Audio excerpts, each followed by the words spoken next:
Good morning friends. तो चलिए हम लोग शुरू करते हैं एक और शिक्षण विधि जो कि आपके एग्जाम के लिए बहुत ही इम्पोर्टेंट है। आप कोई भी तैयारी करते हैं, सीटेट की तैयारी करते हैं, एस्टेट की, या फिर केवीएस, डीएसएसबी या टीजीटी, पीजीटी वगैरह कोई भी, क्योंकि सारी जो मेथड होते हैं, शिक्षण विधियां होती हैं, वो सारी एग्जाम के लिए बहुत ही इम्पोर्टेंट है। आप कोई भी सब्जेक्ट से हो, हिंदी, संस्कृत, इंग्लिश, विज्ञान, जियोग्राफी, हिस्ट्री, भूगोल, कोई भी हो, उर्दू वगैरह कोई सब्जेक्ट हो, सबके लिए शिक्षण विधि बहुत ही महत्वपूर्ण है। इसमें से लगभग 10-15 नंबर के क्वेश्चन आते हैं, तो आप लोग को बहुत ही अच्छे से पढ़ना होगा। उससे पहले थोड़ा हम बात करते हैं कि आज जो है 5 जून है, 5 जून यानी कि 2020 का।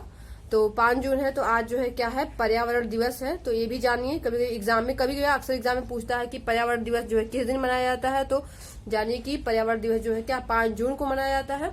और एक और इससे इम्पोर्टेंट बातें हैं कि 5 जून जो इस बार जो है हमारे देश के जो प्रधानमंत्री हैं श्री नरेंद्र मोदी जी हैं, उन्होंने क्या इस 5 जून यानी कि पर्यावरण दिवस को, इसकी जो है इस बार की थीम क्या रखी है, तो वो भी जानिए। इस बार की थीम है बायोडाइवर्सिटी है।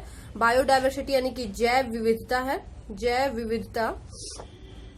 तो आप इसको ध्यान रखिए, डाइवर्सिटी।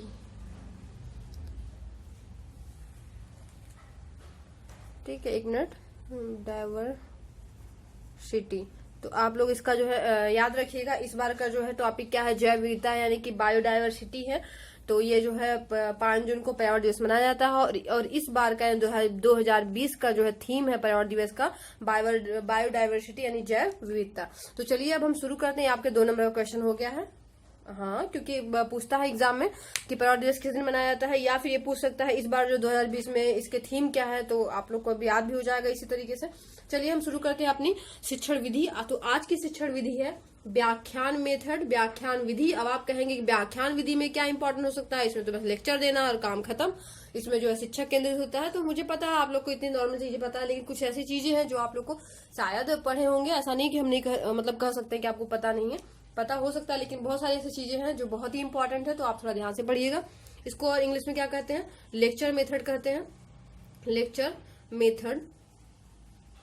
ठीक है, व्याख्यान विधि है, लेक्चर मेथड। और एक इसका बहुत सारे नाम है, तो उसको आप साथ साथ में हम बताते रहेंगे, पढ़ते रहिएगा। इसको कथन विधि भी कहते हैं, या इसको क्या कहते हैं, प्रवचन विधि भी कहते हैं। प्रवचन हुआ, कथन हुआ। ठीक है, अब हम शुरू करते हैं कि ये इसकी स्टार्टिंग कहाँ से हुई, व्याख्यान विधि की स्टार्टिंग कहाँ से हुई। तो ये जो है सबसे प्राचीन, कभी कभी पूछता है कि एग्जाम में सबसे प्राचीन विधि कौन सी है, तो ध्यान दीजिएगा कि सबसे प्राचीन विधि की बात कही जाए और सबसे सरल विधि की बात कही जाए तो कौन सी हो जाएगी, व्याख्यान विधि हो जाएगी। और ये किस विचारधारा पर आधारित है, तो आपको फिलॉसफी में पढ़े होंगे जो लोग बीएड वगैरह कर चुके होंगे। तो यह जो है आदर्शवाद आप लोग पढ़े हैं, आदर्शवाद। तो वो आदर्शवादी है। तो ये जो आदर्शवादी विचारधारा पे ही आधारित है। अब क्यों आदर्शवादी विचारधारा पे आधारित है, क्योंकि जो उस समय के जो टीचर होते थे, देखिए अब इसी से आपका सारे कॉन्सेप्ट क्लियर होते जाएंगे।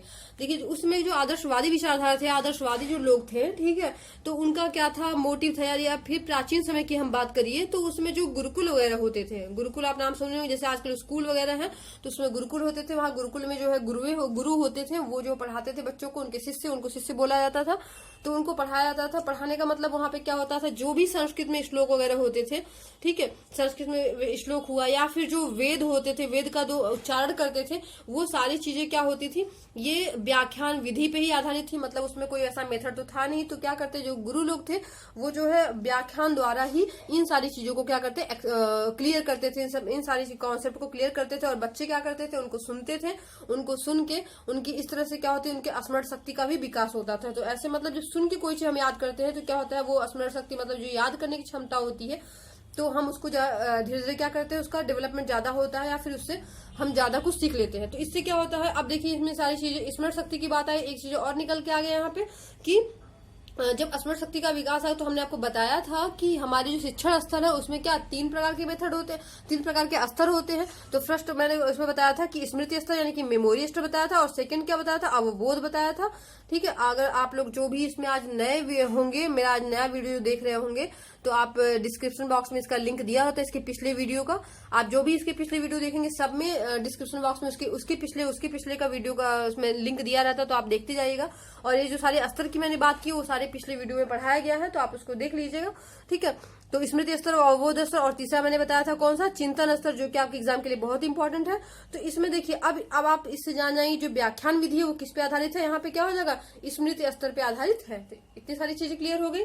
अब इसके हम आते हैं अगले वाले, इसमें क्या होता है, क्योंकि अब देखिए जब कोई टीचर होता है, जब उच्चारण कर रहा है और बालक केवल सुन रहा है, तो क्या यहाँ पे हो जाएगा, वो शिक्षक केंद्रित हो जाएगा, यानी कि जो अध्यापक होते हैं उनका केंद्रित, यानी कि ये शिक्षण विधि कैसी हो जाएगी, शिक्षक केंद्रित हो जाएगी। अभी तक आप पढ़ रहे थे अधिकतर जो विधियां पढ़ी हैं वो क्या था, छात्र केंद्रित था, छात्र केंद्रित था, लेकिन यहाँ पे जो विधि हो गई ये क्या हो गई, शिक्षक केंद्रित विधि हो गई। कभी कभी पूछता है कि कौन सी विधि शिक्षक केंद्रित है, तो आप जाने रहिएगा, इतना समझिए कि जो शिक्षक केंद्रित विधि का मतलब होता है कि जिसमें शिक्षक जो है क्या होता है, सक्रिय भूमिका में होता है, मतलब सक्रिय होता है। तो यहाँ पे क्या हो गया, एक्टिव जिसे कहते हैं। तो यहाँ पे ये भी कह सकते हैं कि शिक्षक केंद्रित होता है और शिक्षक ही क्या होता है, सक्रिय होता है। जब शिक्षक सक्रिय हो गया तो यहाँ पे छात्र क्या हो जाएगा, छात्र यहाँ पे कैसा भूमिका में होता है, छात्र जो है निष्क्रिय भूमिका में होता है, छात्र निष्क्रिय भूमिका में होता है। तो ये भी पूछता है ऐसी कौन सी विधि है जिसमें छात्र निष्क्रिय भूमिका में होता है या केवल सुनता है, तो यहाँ पे क्या हो जाएगा, ये व्याख्यान मेथड है। तो इतने सारे कॉन्सेप्ट क्लियर हो गए आपके।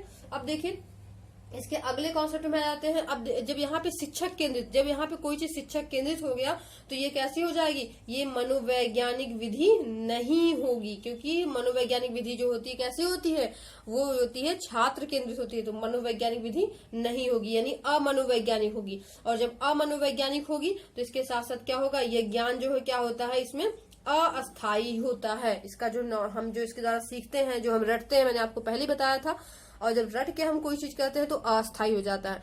ये देखिए अब यहाँ पे अस्थायी का मतलब ये है कि ऐसा नहीं कि हाँ आप इसको जो है फिर कभी आपको याद ही नहीं रहेगा, नहीं ऐसा नहीं है। वो जो है फिर वैसे कॉन्सेप्ट मिलने पे, वैसे कॉन्सेप्ट जब हमारे सामने आते हैं तो फिर वो हमें क्या होते हैं, याद होने लगते हैं। लेकिन यहाँ पे ये है कि ये जो है चूंकि अमनोवैज्ञानिक है तो ये बच्चे के लिए अच्छी नहीं होती है, और इसीलिए ये क्या होती है, ये जो है व्याख्यान जो विधि की बात करते हैं तो छोटे बच्चों में ये सारी चीजें क्या होती हैं, ये व्याख्यान विधि सही नहीं होती है। मतलब ये हम केवल बड़े यानी उच्च स्तर की क्लास में हम इसका यूज कर सकते हैं, क्योंकि हम उसमें क्या करते हैं, केवल बोलते हैं। जैसे कि आप लोग देखे होंगे, आप लोग की बीएड की जो क्लासेस होती हैं, डीएलएड की क्लासेस होती हैं, या फिर टीजीटी मतलब कि ये यूजी की क्लासे या पीजी क्लासे होती है, उसमें क्या करते हैं, टीचर जो आते हैं और लेक्चर मेथड के द्वारा पढ़ाते हैं और कॉन्सेप्ट क्लियर करते हैं और चले जाते हैं। तो ठीक है, तो यानी कि ये जो बड़े क्लास के लिए अच्छी होती है, छोटे क्लास के लिए अच्छी नहीं होती है। लेकिन यहाँ पे स्मृति स्तर का मतलब ये नहीं हुआ कि रटने, यहाँ स्मृति स्तर मतलब आप छोटे बच्चों के लिए कह सकते हैं रटने वाली पद्धति, लेकिन स्मृति मतलब होता है यहाँ पे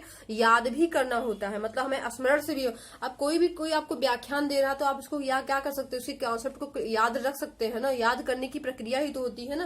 तो यहाँ पे ये चीज आप मेंशन करिएगा, ठीक है। आप इसको दूसरे वे में मत ले जाइएगा कि हाँ ये छोटे बच्चों, ये स्मृति है तो छोटे बच्चों के लिए हो गया, यानी रटनी हो गया। यहाँ पे एक बार और ध्यान दीजिएगा कि व्याख्यान मेथड, व्याख्यान मतलब होता है क्या, केवल बोलना होता है, लेक्चर देना होता है, ठीक है। और इसके साथ साथ ध्यान दीजिएगा जब ऐसी विधि है तो क्या होगी, ये कम खर्चीली होगी, कम खर्चीली होगी ये, ठीक है।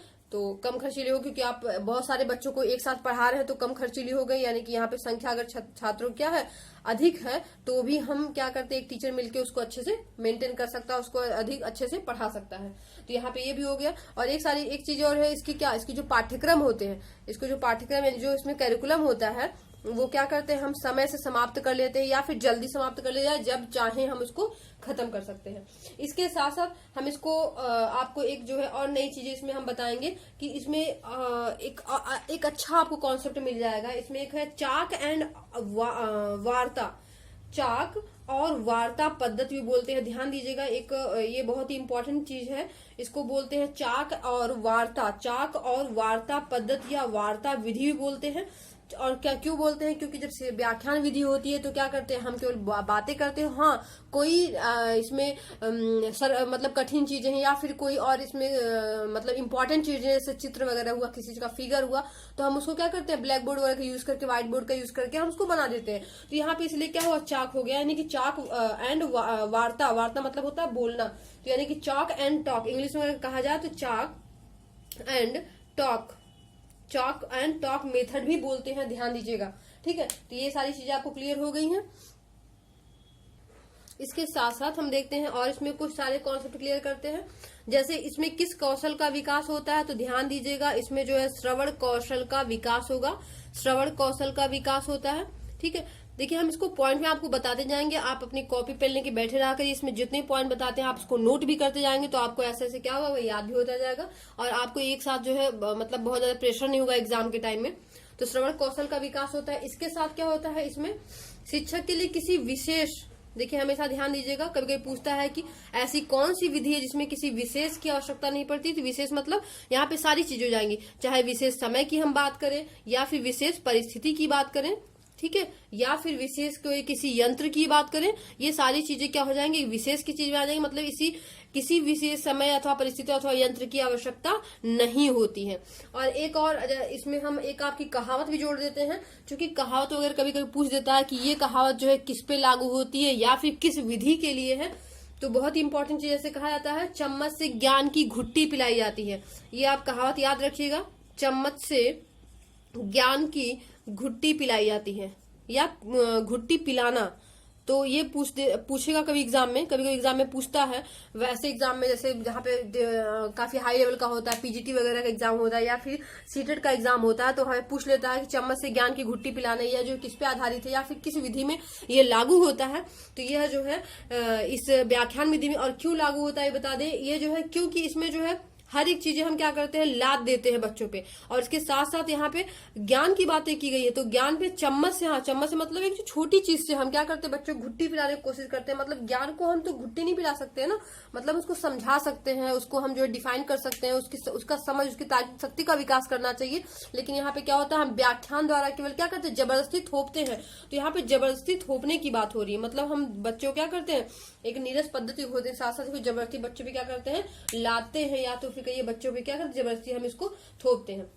और इसमें एक और इम्पोर्टेंट चीज याद कर लीजिएगा, यह जो है यहाँ मध्यकाल है, मध्यकाल की बात करते हैं। तो मध्यकाल में यह जो विधि थी वह यूरोप में बहुत ज्यादा फेमस थी, ठीक है, यूरोप में ज्यादा फेमस थी। और वर्तमान समय की बात करें तो यह भारत में जो है इस टाइम ये सबसे अधिक जो है प्रयोग होने वाली विधि, सबसे अधिक प्रयोग होने वाली विधि की बात करें तो ये कौन सी है, व्याख्यान विधि। इसलिए मैंने आपसे पहले बोला था कि देखिएगा आपको व्याख्यान मेथड में बहुत सारे इंपॉर्टेंट टॉपिक, बहुत सारे इंपॉर्टेंट आपके कॉन्सेप्ट क्लियर होने वाले हैं, ठीक है। तो मध्यकाल की बात करेंगे तो यूरोप में बहुत ज्यादा फेमस था, ये विधि बहुत ज्यादा प्रचलित थी।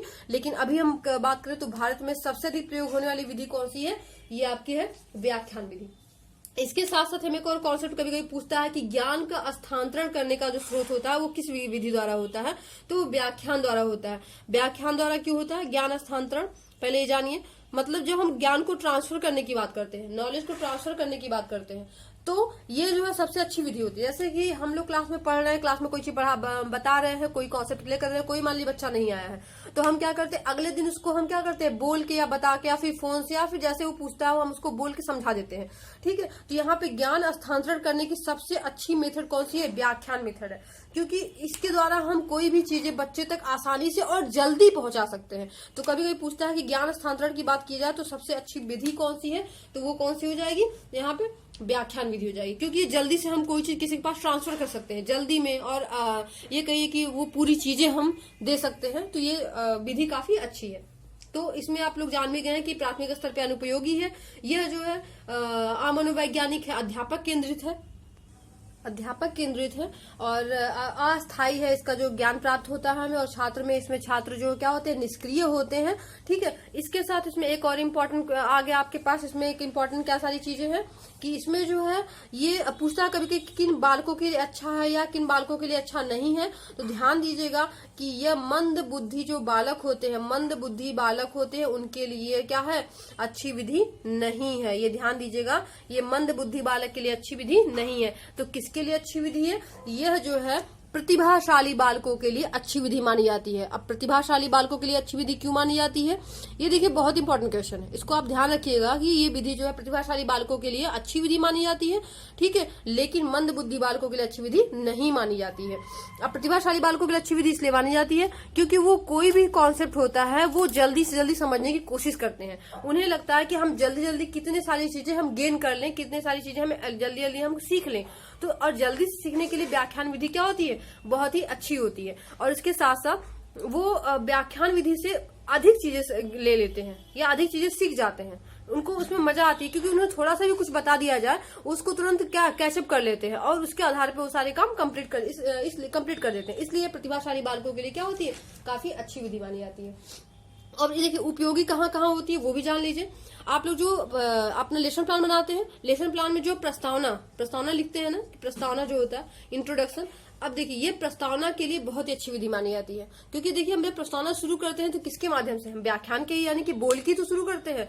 तो ये जो है क्या होता है, व्याख्यान विधि प्रस्तावना के लिए बहुत ही अच्छी होती है। और इसके साथ साथ क्या होती है, ये अमूर्त अवधारणा है। मान लीजिए कोई अमूर्त अवधारणा है जिसको हम कभी देखे ही नहीं है, कभी समझे ही नहीं है, या कभी सुने ही नहीं है, या फिर सुनते हैं मतलब देखे नहीं है या दिखा नहीं सकते बच्चों को, तो उनको उन ऐसे कॉन्सेप्ट को क्लियर करने के लिए हम क्या करते हैं, व्याख्यान विधि का सहारा लेते हैं। तो यानी अमूर्त अवधारणाओं को हम स्पष्ट करते हैं व्याख्यान विधि के द्वारा। इसके साथ साथ क्या होता है, वाद विवाद, कहीं वाद विवाद अगर हो रहा है या वाद जो डिस्कशन मेथड होता है, या फिर जो हम सेमिनार कहीं अटेंड करते हैं, या फिर ये कहिए कि कहीं जो है संगोष्ठी वगैरह हो रही है, तो वहां पे क्या होता है, वाद विवाद विधि जो है बहुत ही अच्छी मानी जाती है। इसके साथ साथ जो है यह मूल्यांकन करने के लिए अच्छा होता है। ठीक है, मूल्यांकन के लिए इसका जो है ये अच्छी विधि मानी जाती है।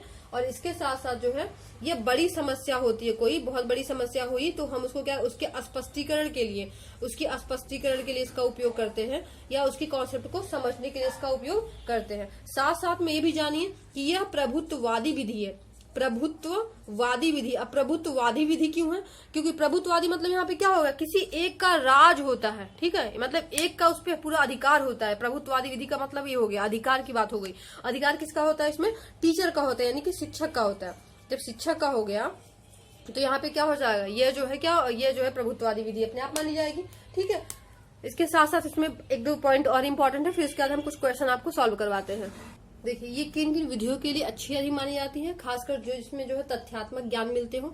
तथ्यात्मक ज्ञान का मतलब होता है तथ्यात्मक ज्ञान, ठीक है, या फिर ये कहिए ऐतिहासिक कोई विवरण आपको है, ऐतिहासिक चीजें हैं, ठीक है, उसमें ये अच्छी मानी जाती है। और ये सर्वोत्तम विधि किसके लिए मानी जाती है, किसी की जीवनी प्रस्तुत करनी हो, ठीक है, या फिर आत्मकथा कहनी हो, ठीक है, इसके लिए सबके लिए क्या होती है, बहुत ही इंपॉर्टेंट विधि मानी जाती है। जैसे कि हिस्ट्री हो गया, जियोग्राफी वगैरह हो गया, तो हम इसमें जो है काफी अच्छी इस विधि को काफी अच्छा मानते हैं। इसके द्वारा हम कोई भी कॉन्सेप्ट को, इतिहास को क्लियर कर सकते हैं। क्योंकि मैंने अभी बताया ना कि ये अमूर्त विधि पे आधारित होता है। अमूर्त मतलब इतिहास में जो भी लड़ाई होती है, जो भी युद्ध होते हैं, हम इसको तो जानते नहीं है, उसको तो देखा नहीं सकते, उसको देख नहीं सकते हैं, तो क्या करते हैं, उसका जो हम कहानियों के द्वारा उसका वर्णन करते हैं। तो यानी अमूर्त चीजें हैं उनका हम क्या कॉन्सेप्ट को क्लियर करते हैं। ठीक है, तो यानी कि आपको सारी बातें इसमें क्लियर हो गई होंगी। एक बार आप रिवाइज कर लीजिएगा, इसमें आप स्क्रीनशॉट भी ले सकते हैं। तो प्रभुत्ववादी विधि मानी जाती है। इसमें यह जो अमूर्त विधि के लिए उपयोगी या अमूर्त चीजों के लिए, कॉन्सेप्ट के लिए उपयोगी होती है, प्रस्तावना के लिए उपयोगी होता है। ठीक है, हम किसी को जीवनी वगैरह, किसी का आत्मकथा हम क्लियर करना चाहते हैं वो भी। और इसमें एक जो है कहावत है, आप याद रखिएगा, जो कि बहुत इंपॉर्टेंट है, चम्मच से ज्ञान की घुट्टी पिलाना, जो कि जबरदस्ती हम किसी भी जब ज्ञान थोपते हैं, या हम जब अब नॉलेज को ऐसी चीज तो है नहीं जो हम बच्चों को जबरदस्ती डाल दे, जबरदस्ती उसको कह दे तो वो जो सीख जाएगा, तो ऐसा कुछ है नहीं। इसीलिए यहाँ पे इसका यूज किया गया है। यह मध्यकाल में यूरोप में अधिक फेमस था, लेकिन अभी वर्तमान समय में क्या होता है, शिक्षा ये भारत में जो है अधिक प्रयोग में लाया जाता है इसका। यह ज्ञान स्थानांतरण करने की सबसे अच्छी विधि मानी जाती है। यह मंद बुद्धि बालकों के लिए नहीं होती है। किन बालकों के लिए है, प्रतिभाशाली बालकों के लिए है। इससे श्रवण कौशल का विकास होता है। यह किसी विशेष परिस्थिति का मोहताज नहीं है, मतलब इसमें किसी विशेष समय की जरूरत नहीं पड़ती, या किसी विशेष परिस्थिति की, या फिर किसी विशेष यंत्र की जरूरत नहीं पड़ती है। इसमें सारी कॉन्सेप्ट क्लियर हो गए। चलिए, अगर इसमें आपको कुछ और भी प्रॉब्लम होगी, कुछ और भी अगर ऐसा लगता होगा कि कुछ बचा हुआ है, कुछ और बताना चाहिए था, तो आप कमेंट बॉक्स में बताइएगा। ठीक है, लेकिन वैसे मैंने इसमें सारे कॉन्सेप्ट क्लियर कर दिए। इससे बाहर व्याख्यान विधि से कहीं नहीं कोई क्वेश्चन पूछ सकता है। ठीक, तो इससे अधिक कहीं पूछेगा भी नहीं। अगर आप इसको अच्छे से पढ़ने के साथ साथ इसको समझ लिए तो ये कहीं से आपका कुछ गलत नहीं होगा व्याख्यान विधि संबंधित। हाँ, इसके साथ में अगर सुधार करने की बात आती है, मतलब इस व्याख्यान विधि में सुधार क्या किया जाए, तो हम इसमें जो भी मतलब पढ़ाते हैं या जो व्याख्यान देते हैं, इसमें ब्लैक बोर्ड का यूज करें। ब्लैक बोर्ड के लिए मैंने बताया था अभी, कोई चित्र हो, ठीक है, कोई मुख्य शब्द हो, कोई कॉन्सेप्ट क्लियर अगर करना है तो हम ब्लैक बोर्ड का यूज कर दें, तो बच्चे क्या हो जाते हैं, उसमें रुचि लेने लगते हैं। इसके साथ साथ हम जो भी चीज बच्चों को समझा रहे हैं, ठीक है, अगर वो क्या हो, उसमें जो हम एग्जाम्पल दे दे, उदाहरण दे दे। देखिए, हमें एक चीज और याद आया, इसमें जो है कभी कभी पूछता है कि इसमें कौन कौन सी प्रविधि प्रयोग होती है, या फिर ये कहिए कि यह जो है किन प्रविधियों के लिए बहुत ही अच्छी विधि मानी जाती है, या इसमें किस प्रविधि से यह जो है बहुत ही अधिक रुचिकर बन सकती है। तो आप ध्यान दीजिएगा, इसमें है उदाहरण की बात हम किए थे ना, उदाहरण या फिर प्रश्न पूछकर। ठीक है, तो ध्यान दीजिएगा, इसमें प्रविधि अगर पूछता है तो उदाहरण और प्रश्न, जो प्रश्नीकरण होता है या प्रश्नोत्तर जो होता है, ये प्रविधि का प्रयोग किया जाता है व्याख्यान विधि में। तो ये बहुत ही इंपॉर्टेंट है आपका कॉन्सेप्ट। अभी मैं आपको क्वेश्चन सॉल्व करवाऊंगी तो आप इसमें देखेंगे कि इसमें बहुत सारी चीजें मिल रही हैं। ठीक है, इसके साथ साथ जब हम बच्चों को बीच में इसी के द्वारा प्रश्न पूछते हैं बीच बीच में, तो बच्चों को क्या व्याख्यान विधि से क्या होता है, नींद नहीं आती या फिर वो बोर नहीं होते हैं। ये क्लियर होगा। तो इसमें हमें लगता है आपको सारी चीजें मिल गई हैं। चलिए हम कुछ क्वेश्चन सॉल्व कर लेते हैं। तो चलिए शुरू करते हैं। इसमें देखिए, इसमें ये जो है काफी इंपॉर्टेंट है सीटेट के लिए, STET, BEd, DElEd, TGT, PGT, KVS, DSSB से संबंधित जो भी आपका टीचिंग एग्जाम देते हैं उन सभी के लिए इंपॉर्टेंट क्वेश्चन है। तो पहला क्वेश्चन शुरू करते हैं। व्याख्यान विधि का, देखिए मैंने इसलिए आपको अभी समझा दिया था, व्याख्यान विधि का प्रयोग किस प्रविधि के साथ उत्तम रहता है। यहाँ प्रविधि की बात किया है, तो यहाँ देखिए मैंने कहा ना प्रश्नोत्तर विधि, इसको विधि भी कभी कभी लिख देता है, प्रविधि, तो इसमें कंफ्यूज मत होइएगा। मैंने आपको पहले बताया था कि प्रविधि मतलब क्या होता है, जब किसी विधि में हम छोटे छोटे कॉन्सेप्ट का यूज करके या छोटे तथ्यों का यूज करके, यहाँ तथ्य की बात कर सकते हैं, किसी चीज को हम क्लियर करते हैं, छोटे तथ्यों को यूज करके किसी चीज को क्लियर करते हैं, या बच्चों को समझाते हैं, या बच्चों को आसान बनाने की, रुचि बनाने की जो प्रक्रिया होती है वही क्या होती है, प्रविधि होती है। तो यहाँ व्याख्यान विधि में हम इसके द्वारा क्या करते हैं, क्लास को रुचिकर बनाते हैं, प्रभावशाली बनाते हैं। तो यहाँ पे प्रश्नोत्तर विधि हो गया। हाँ, अगर एग्जाम्पल यानी उदाहरण विधि होता है तो आप दोनों सही करेंगे, उदाहरण विधि और प्रश्नोत्तर विधि। लेकिन व्याख्यान विधि में मेन क्या होता है, जिसके द्वारा हम क्लास रुचिकर बनाते हैं, तो वो क्या है, प्रश्नोत्तर विधि है। तो हम आते हैं सेकंड क्वेश्चन पे। गद्य शिक्षण हेतु प्रयोग में लाई जाती है। देखिए यहाँ गद्य शिक्षण की बात, अब चूंकि हम व्याख्यान विधि आपको पढ़ाए हैं इसीलिए हम उससे रिलेटेड क्वेश्चन लेके आए हैं। तो इसलिए मैंने आपसे कहा ना कि आप कोई भी मेथड पढ़ते हैं, ऐसा नहीं क्योंकि आप साइंस या फिर कोई मैथ है ऐसा पढ़ते हैं तो ये आप हिंदी, इंग्लिश, संस्कृत, उर्दू कोई भी सब्जेक्ट पढ़ते हैं, कोई तैयारी कर रहे हैं आप टीचर की, उसके लिए सबसे अच्छी है। ये सारे मेथड जितने भी पढ़ाए जा रहे हैं बहुत ही अच्छे हैं। तो देखिए इसमें गद्य शिक्षण की बात की गई। गद्य शिक्षण मतलब जो आप हिंदी में पढ़ते हैं या फिर इसमें आप जो इंग्लिश वगैरह में पढ़ते हैं, गद्य उसमें आते हैं, तो यानी प्रोज वगैरह जैसे बोलते हैं। तो इसके लिए कौन सी विधि होगी, काव्य विधि तो होगी नहीं, आगमन विधि तो होगा नहीं, ठीक है, सूत्र विधि, ठीक है, ये तो मैथ वगैरह में के लिए ज्यादा अच्छी है। तो यहाँ पे क्या होगी, व्याख्यान विधि, ठीक है, व्याख्यान विधि के से यूज करके हम क्या करते हैं, गद्य शिक्षण में अधिक प्रयोग करते हैं। देखिए अब इसी से रिलेटेड है, गद्य शिक्षण में आखिर होता क्या है, इसका प्रमुख उद्देश्य क्या है। अगर उद्देश्य हम समझ जाते हैं तो हम समझ जाएंगे विधि क्यों प्रयोग की जाती है। इसका उद्देश्य क्या होता है, भाषा ज्ञान। देखिए आपको लगेगा चारों सही है, क्योंकि भाषा ज्ञान भी होता है, द्विभाषा ज्ञान, यहाँ रसानुभूति, ठीक है, रसानुभूति हम वहां पे करवाते हैं, यानी जो अगर पद वगैरह कहते हैं, ठीक है, पद शिक्षण का रसानुभूति होती है। यहाँ पे गद्य शिक्षण में भाषा ज्ञान, लेकिन यहाँ पे ग्रहण अभिव्यक्ति, मतलब हम गद्य शिक्षण जब पढ़ाते हैं बच्चों को, बच्चा कितना ग्रहण करता है, उसको कितना अभिव्यक्ति कर लेता है, ये हमारा मेन मोटिव होता है। तो ये हमारा क्या हो जाएगा, यहाँ पे ग्रहण यानी अभिव्यक्ति, ये हमारा गद्य शिक्षण का मेन उद्देश्य होता है। यानी कि ये कॉन्सेप्ट क्या हो जाएगा, मतलब क्लियर हो जाएगा, यानी कि हमारे बी ऑप्शन क्या हो जाएगा, इसमें सही हो जाएगा। तो आते हैं हम थर्ड क्वेश्चन पे। लेखन कौशल के विकास के लिए प्राथमिक स्तर पर श्रेष्ठ विधि, हम इसको पिछले वीडियो में पढ़ा चुके, पिछले क्लास में पढ़ा चुके हैं, आपको ये क्लियर हो गया होगा। लेखन विधि की बात की, वो भी प्राथमिक शिक्षण की बात की है। हमने बताया था प्राथमिक शिक्षण पे लेखन विधि के लिए बात किया है। तो यहाँ पे आप कहेंगे प्राथमिक के लिए खेल विधि भी है, ठीक है, या श्रुत लेख भी है, सुन के लिखना भी होता है, इनमें से सभी जैक्टॉड विधि है। तो आप पिछले वीडियो में अगर आज जो नए होंगे तो पढ़ लीजिएगा जैक्टॉड विधि क्या होती है, पहले आप पढ़ेंगे तब आप समझ जाएंगे कि हाँ जैक्टॉड विधि हमने क्यों लगाया है। तो यानी प्राथमिक स्तर पे कौन से लेखन विधि के लिए अच्छी होती है, जैक्टॉड विधि होती है। खेल विधि हम क्यों नहीं, क्योंकि यहाँ पे लेखन की बात की गई है। प्राथमिक स्तर की श्रेष्ठ विधि की बात करें तो खेल विधि तो है, लेकिन यहाँ पे लेखन कौशल के विकास के लिए बात की गई है। तो यहाँ पे क्या होगा, जैक्टॉड विधि जो है क्या होती है, अच्छी होती है, जैक्टॉड होगा। यहाँ आते हैं, नेक्स्ट आते हैं, इकाई विधि के लक्ष्य और उद्देश्य होने चाहिए। इकाई विधि भी हम पढ़ा चुके हैं अपने पिछले क्लास में। तो इकाई विधि के लक्ष्य और उद्देश्य होने चाहिए। अब देखिए मैंने आपको इकाई विधि पढ़ाया था, आप जाके फिर से देख लीजिएगा क्या होता है। इसका उद्देश्य सरल होता है कि प्रभावी होता है कि निश्चित होता है कि कठिन होता है। इसमें कौन सा ऑप्शन सही होगा, इसमें जो है हो जाएगा क्या, निश्चित। यानी कि इसका जो जो इकाई विधि होती है उसका लक्ष्य और उद्देश्य दोनों क्या होता है, निश्चित होता है। और कैसे निश्चित होता है आप पढ़िएगा, लेकिन वैसे हम हल्का सा क्लियर कर देते हैं, फिर भी आपको पढ़ना वहां ज्यादा इंपॉर्टेंट, आप एक बार फिर देख लीजिएगा। क्योंकि हमने बताया था इसको यूनिट वाइज हम क्या करते हैं, बांट देते हैं कि 1 महीने में हमें इतना खत्म करना है, या 2 महीने में हमें इतना खत्म करना है, या 3 महीने में हमें इसका टेस्ट लेना है, इतने का टेस्ट लेना है। तो क्या होता है, हमारा निश्चित होता है, प्रभावी तो होगा, सरल भी होता है इससे, लेकिन यहाँ पे उद्देश्य मेन की बात करिए, लक्ष्य और उद्देश्य होना चाहिए। तो यहाँ पे क्या होगा, निश्चित होगा। तो आपका इससे रिलेटेड जितने क्वेश्चन है हमें लगता है हमने इसको सॉल्व कर दिया है। तो आप इसका मन कहेगा ले लीजिएगा स्क्रीनशॉट वगैरह, आपके फ्यूचर के लिए, आपके एग्जाम के लिए काफी इंपॉर्टेंट क्वेश्चन है। तो इसके साथ आज जो है पर्यावरण दिवस है, तो आप लोग पर्यावरण दिवस मनाइए, अपने खुद को भी स्वस्थ रखिए, अपने इन्वायरमेंट को भी स्वस्थ रखिए, ठीक है, मुस्कुराते रहिए, हंसते रहिए। Thank you.